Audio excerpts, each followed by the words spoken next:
Okay, everyone, this is Russ Condi with Club Benchmarking. How are you all? I appreciate everybody joining us today.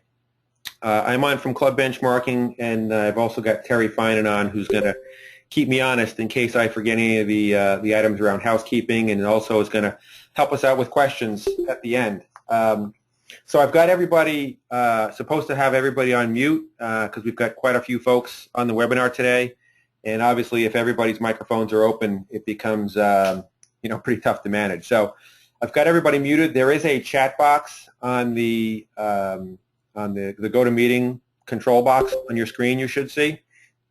And so there is a place to enter in questions. That's probably the easiest way. We can unmute you if it's something we have to get you on verbally. But any questions you have along the way, feel free to put those in the chat box, and then Terry can pass those on to me, and we'll do the best we can to answer them. This is actually the third in our Fast Fact webinar series. We've had a lot of fun doing them. We're still planning on doing them every month, trying to make the topics pretty relevant and topical.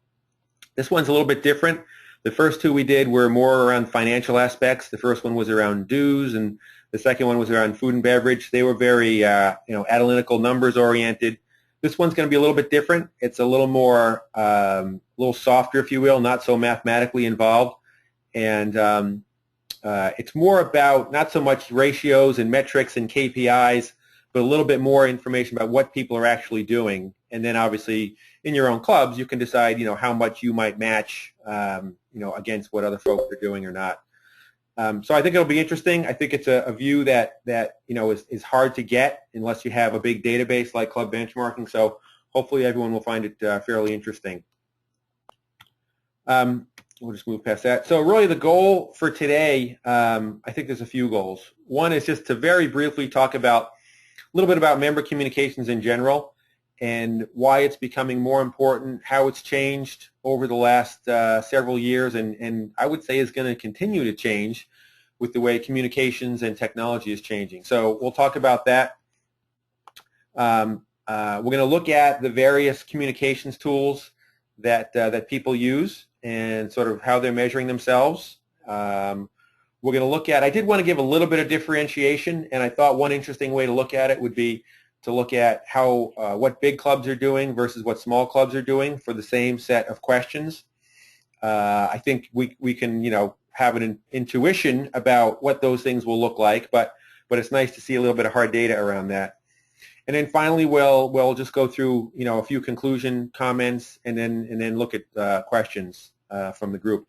I certainly don't pretend to be a membership communications expert, but we do get to see a lot of data and talk to a lot of clubs, and so this is really a combination of input, the wisdom of the crowd of many clubs. Probably a few hundred clubs have completed the member communication section, and I'm always willing to offer up my view based on all the clubs we visit. So I'm hoping that there's a good set of questions and that those questions will actually help everybody on the phone and on the webinar understand some of the data a little bit better.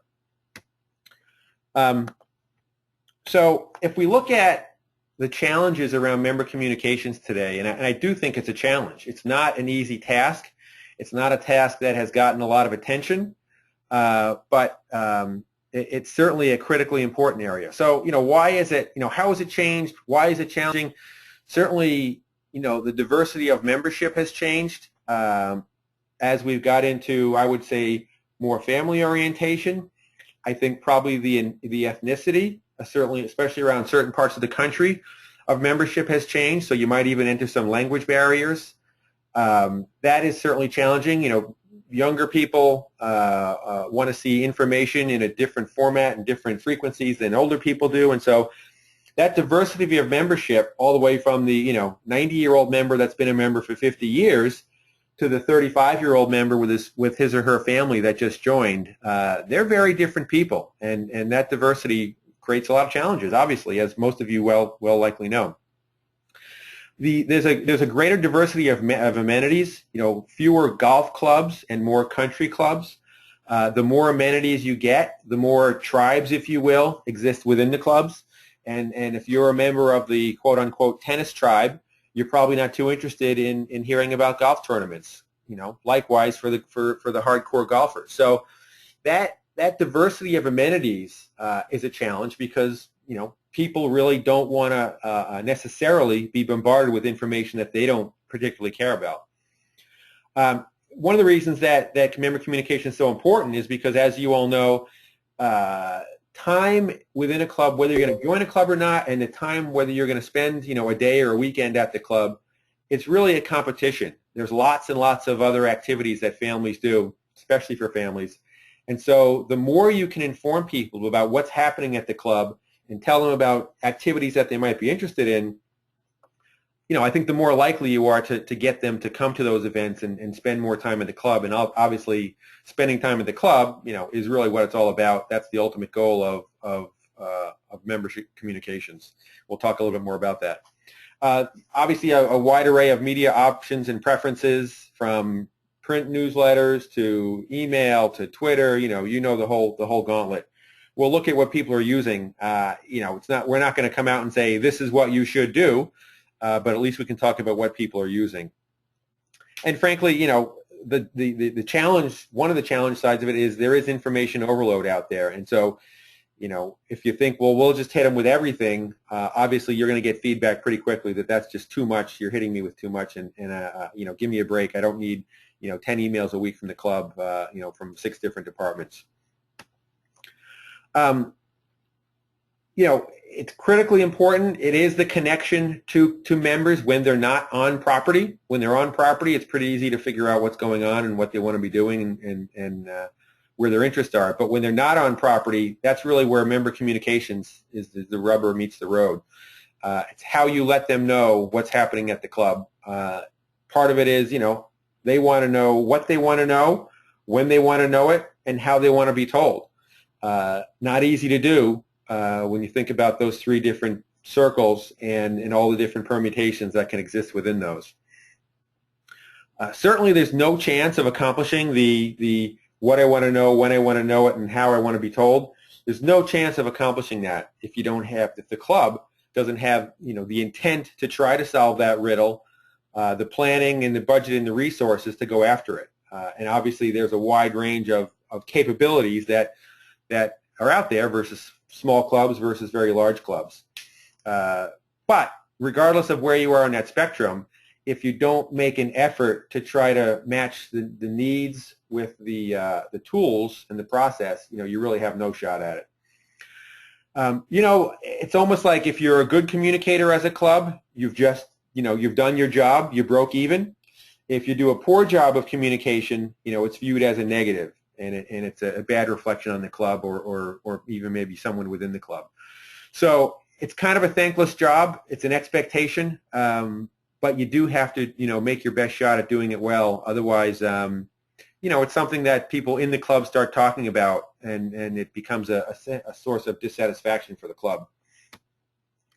Where does this information come from? Just a minute on this is obviously all right out of the club benchmarking database. I think most of you are probably aware, but we are a subscription-based business intelligence tool for the club industry.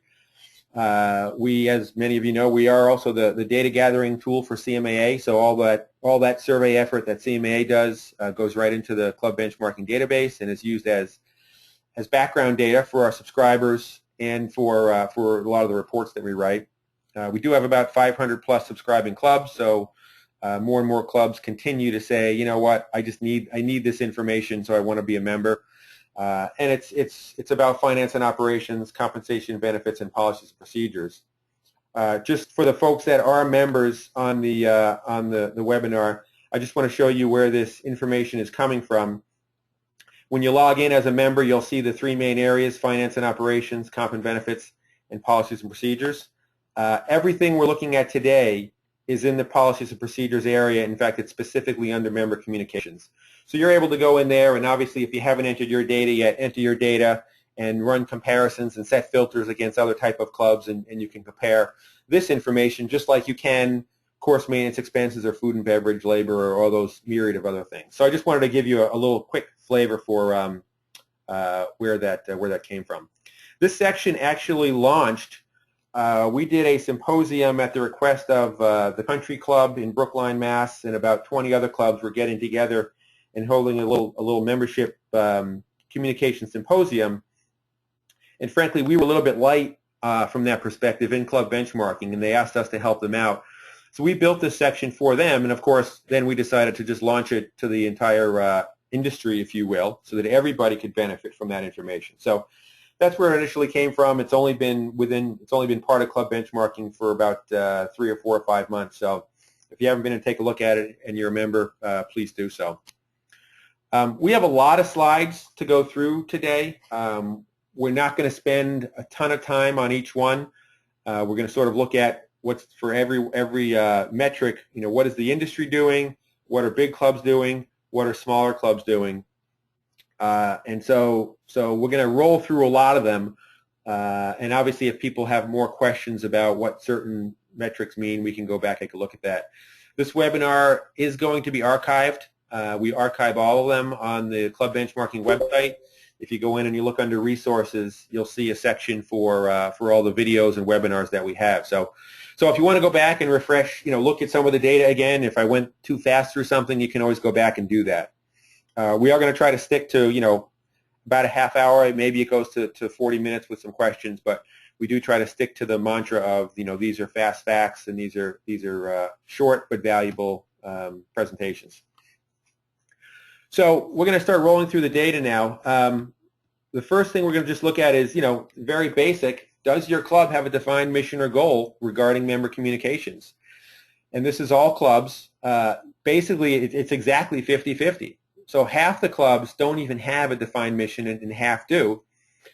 Obviously, that is not the best scenario. And as we talked about earlier, if you don't have a defined mission or goal, it's hard to understand if you're really, you know, hitting the mark. If we look at smaller clubs versus larger clubs, small clubs, it's basically 50-50, you know, a few more no's and a few fewer yeses. And then if we look at large clubs, surprisingly, I would have thought there would have been a little more differentiation around this. But even the large clubs, it's basically 50-50 of who has a defined mission or goal regarding member communications. And I think this is something that you know, if it gets raised up to the board level and senior management as, hey, this is an important function of the club, it's the touch point that we have to every single member, you know, it really does warrant having a defined mission statement and goal. So my recommendation based on this data is that if in your club, if you don't really have a stated policy of what you're trying to accomplish and why it's important, that's probably good to bubble up to the surface and spend time talking about. We asked our communications managed at the club level or the department level. So if we just, well, a lot of times I'll skip through the all clubs and we'll just kind of look at small versus large. I think it's a little bit more interesting. So if we look at smaller clubs, basically it's pretty evenly distributed between it's managed at the club level and both. So, you know, club level means that there's a club level communication. Departmental level means that the food and beverage department, you know, on their own accord decides to send something out. And then both says the club does a little bit of both. Obviously, you can imagine there's challenges around that, you know, in the look and feel of the communications, in the way it's written, in the style, and it can look like 2 or 3 different clubs if you've got communications coming from the department. And what you'll see on small versus large clubs, basically at large clubs, I would say that both being 63% versus 40% says that, you know, at large clubs, the departments themselves are going to tend to be larger. And so it does look like that in larger clubs, the departments do play a more significant role in communication. So there's club level, but both is certainly a significantly higher percentage. So, you know, again, the emphasis there would be to make sure that the communication is not redundant and it's consistent in terms of style and I think in format and in strategy of what you're trying to accomplish. We ask, you know, what are the top 5 goals in member communications? And if we look at the heavy hitters, you know, not surprisingly, they're pretty much the same for small and large clubs. Increasing member value, increased event participation, member satisfaction, and increased club usage. And if we look at the top few on large clubs, it's basically exactly the same. One of the things I did notice was interesting was smaller clubs report that, you know, 20% of them use member communications as a goal to increase member feedback. and larger clubs only report that at 5%. So it's interesting. I think that tells me that larger clubs view that communication channel as kind of a one-way street. It doesn't mean they don't have other channels for feedback, but maybe at larger clubs there's so much going on that they really view it as an outbound communication and not so much as a channel to bring feedback in. I thought that was an interesting differential. What methods do you use? So, I mean, you see a lot of the same, obviously email blasts, 100%. Basically every reporting small club uses email, website, 90%, print newsletters, electronic newsletters, the heavy hitters tend to be the same. I did make note of a few differences that I thought were interesting. So, smaller clubs is a very heavy reliance on that monthly electronic newsletter at 68%, and not so much on the weekly. So 25% weekly newsletter, 68% monthly newsletter. When you go to the larger clubs, it's interesting because you find it's kind of more even. About 40% use a weekly newsletter, about 50% use a monthly. So I think it's a function of the increased resources, maybe the increased amenities. They have a higher frequency, a weekly newsletter for many more clubs than than smaller clubs do. Interestingly, social media, large clubs, 32% of them claim to use social media. For small clubs, it's 60%. So more smaller clubs are using social media than larger clubs, and this is a pretty large data set. So I think that's pretty real. So I found that very interesting. I wouldn't have guessed it to come out that way, and I'm guessing, some of this stuff you have to sort of, take a little bit of a guess, if you will, as to why it might be that way. And it is a big deal to use social media, and maybe a smaller club just feels the pressure and says, you know what, we got to start, tweeting or something like that. And a larger club, maybe with a much higher amount of members, says, we better be really cautious and careful about how we do this. And so there might be a little more caution around that. A few other changes as well. Small clubs, almost no direct mail. Large clubs, 45% use direct mail. So I found that interesting. We're not going to look too much about full member equivalents. This just looks at, basically the amount of staff you're applying. And so you find about, on the small clubs, basically 50% have one or fewer people.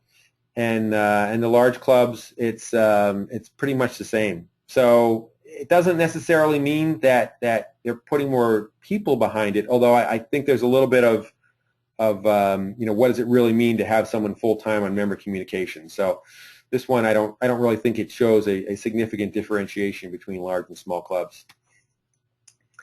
This one is interesting. Does the club have a specific budget line item for member communications? So for all clubs, 2/3 do not, and 1/3 do have a budget line item. For small clubs, it's even worse, not surprisingly. 77% do not have a budget line item, and 22% do. And for larger clubs, it's about 50-50. So, but 50-50 is not a great number. It's certainly more than small clubs. And a few folks know Rodney Dangerfield. I thought this was an appropriate quote. I get no respect at all, and he tugs on his tie.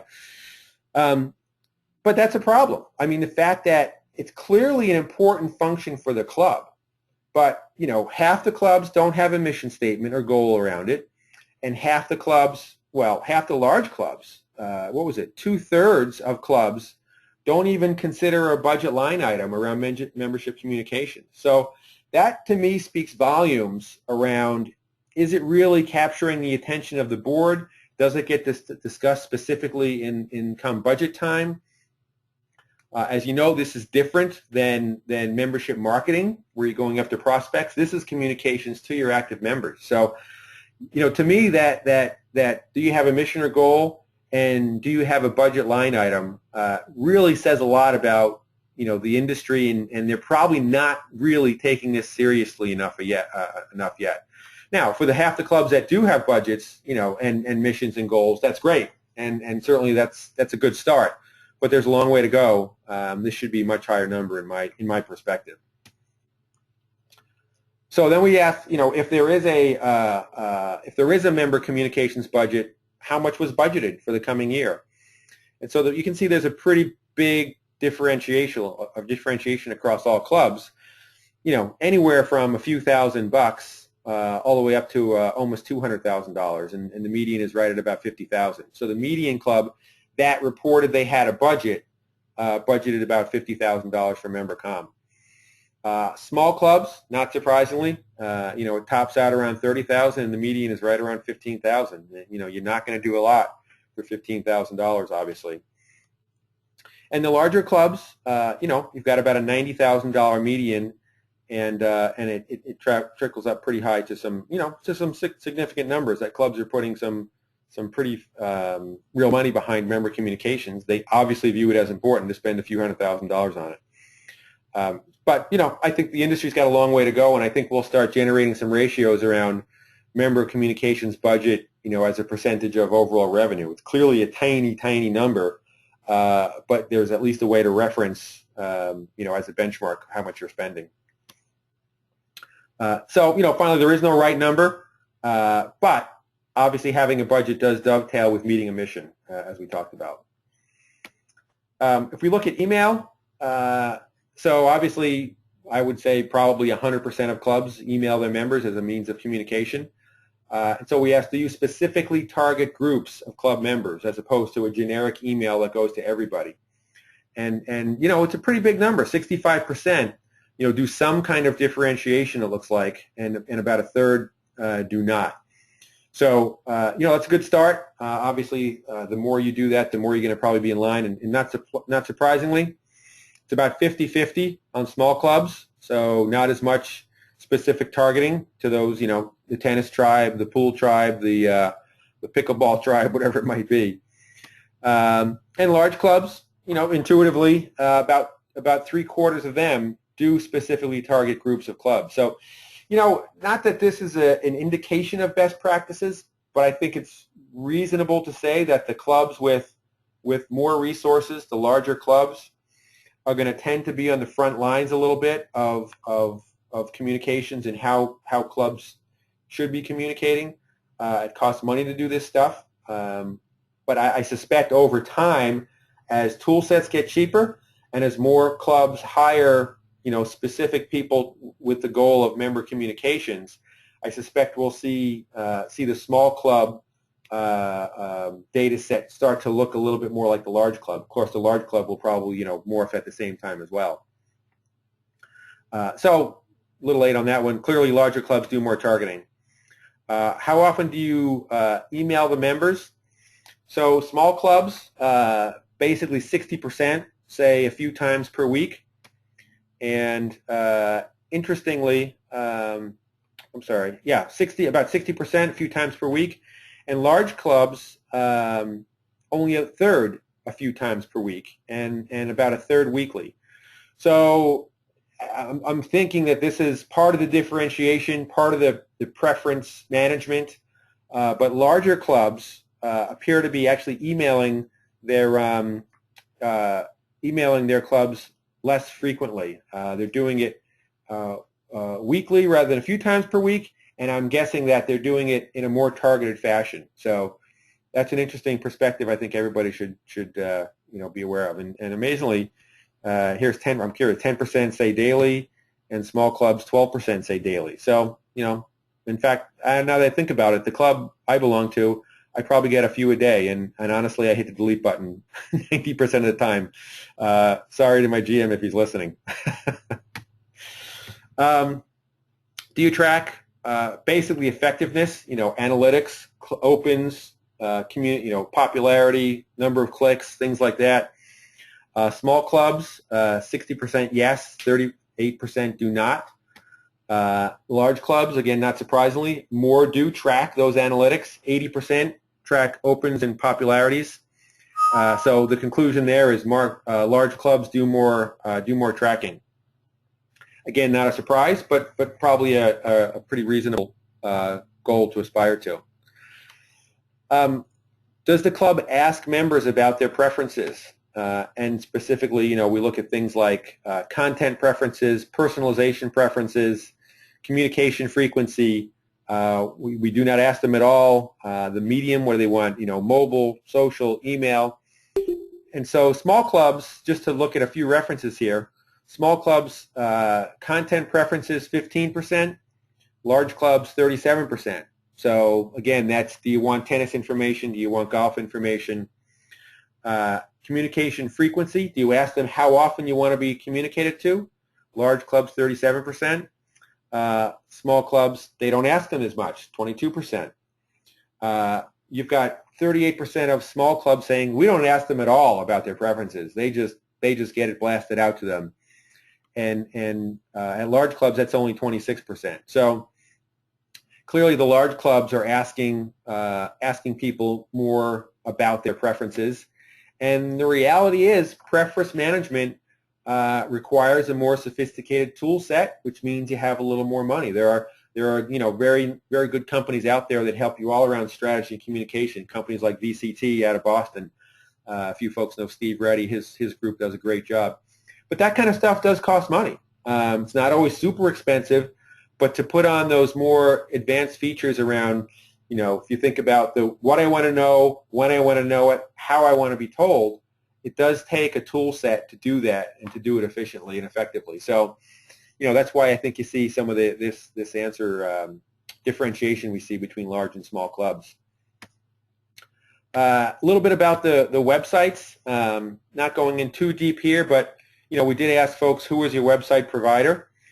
This is certainly not a good or bad. It is what it is. And so for small clubs, 29% Club Essential. Obviously, we missed something here with one on the list because other should not be at 24% clearly. Jonas 21, Members First 11. Larger clubs, Club Essentials is also the highest. In fact, it's 51%. It was only 29% of the small clubs. You can see more differentiation. Members First at 26%, followed by Other and Jonas. So, you've got basically Club Essentials and Members First at about 77% of the market for larger clubs. And you really need to peel out really about the first 4 participants in that space to get up to that percentage. So a little more concentration of providers on the large club side. I just want to take a look at time here. Okay, we're coming close, but I think we're almost through most of this. How often do you update your website? Small clubs, weekly is 50 and daily is 24. Large clubs, weekly is 33 and daily is 60. So what was the daily? Daily is 24 for small clubs. I'm sorry, I apologize for the color difference here. Daily is 24% on small clubs and daily is 60% on large clubs. So big difference there.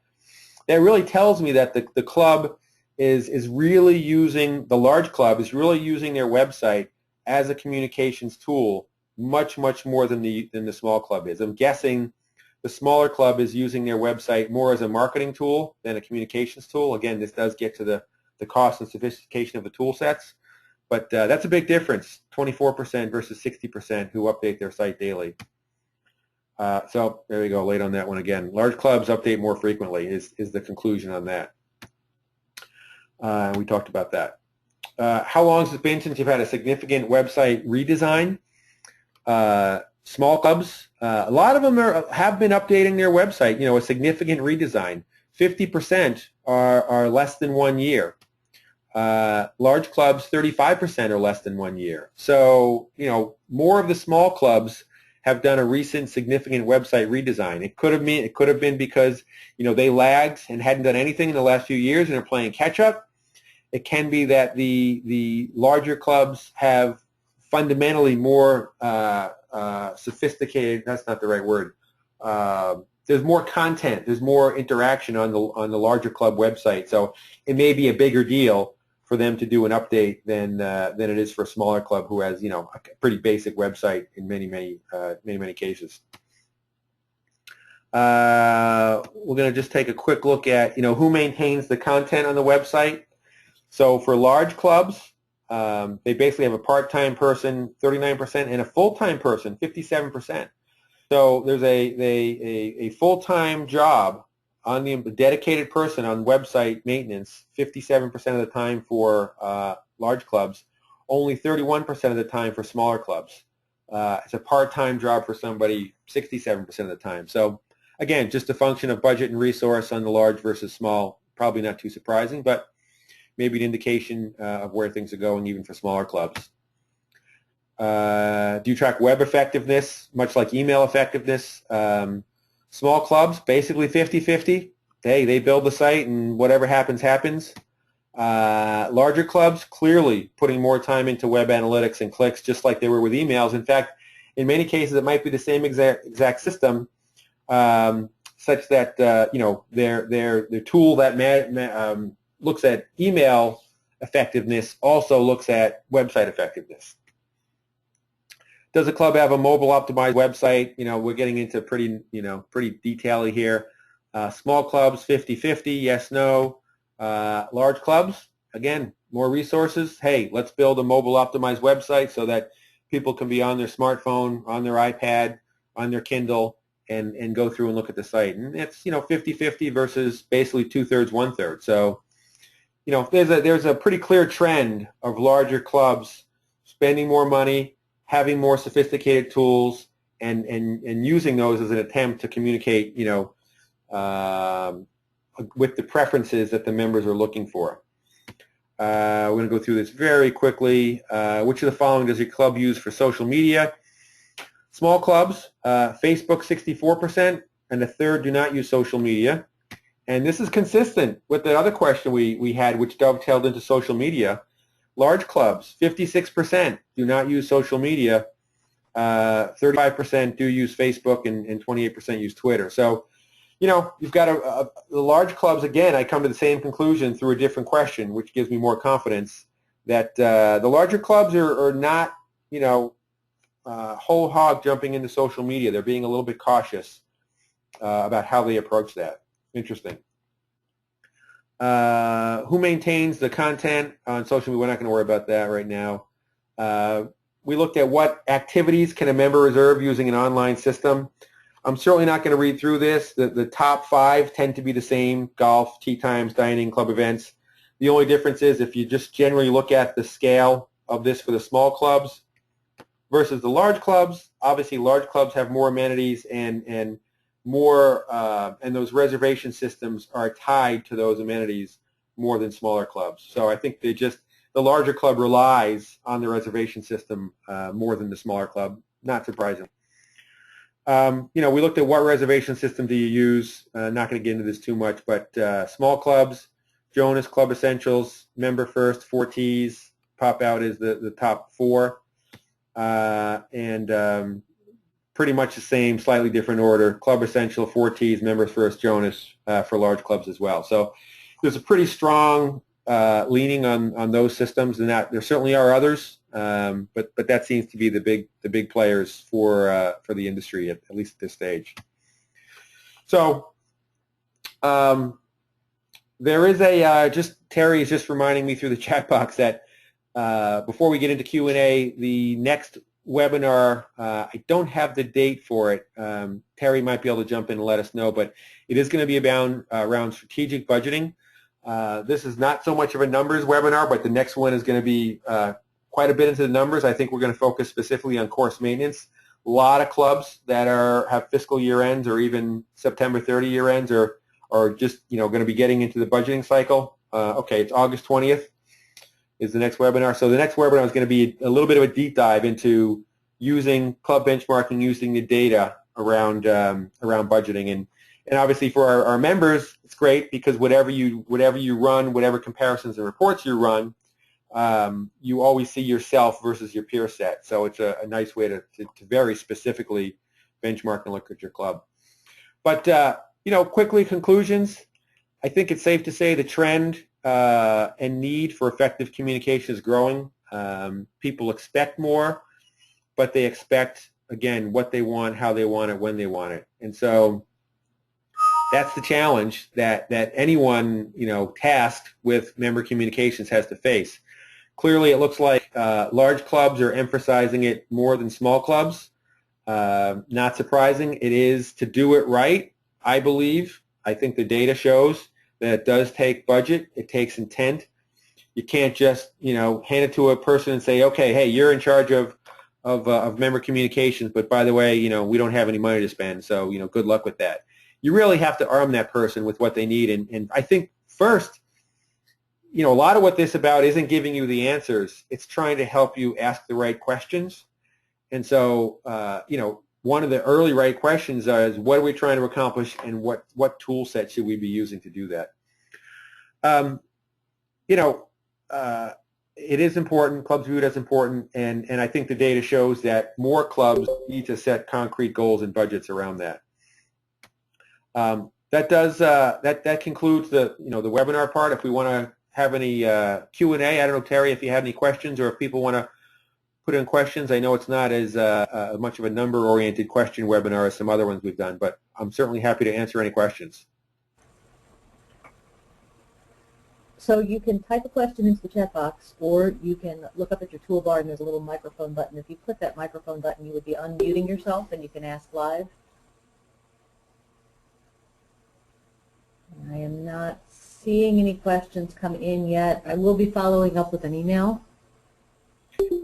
Yeah, feel free to email us with any questions, rcondi@clubbenchmarking.com. We'll be happy to help you out. Obviously, if anyone is interested in subscribing, if they don't already, you can go to clubbenchmarking.com and take a look. And with that, we'll close it down, and thank you very much. I really appreciate everybody joining us today.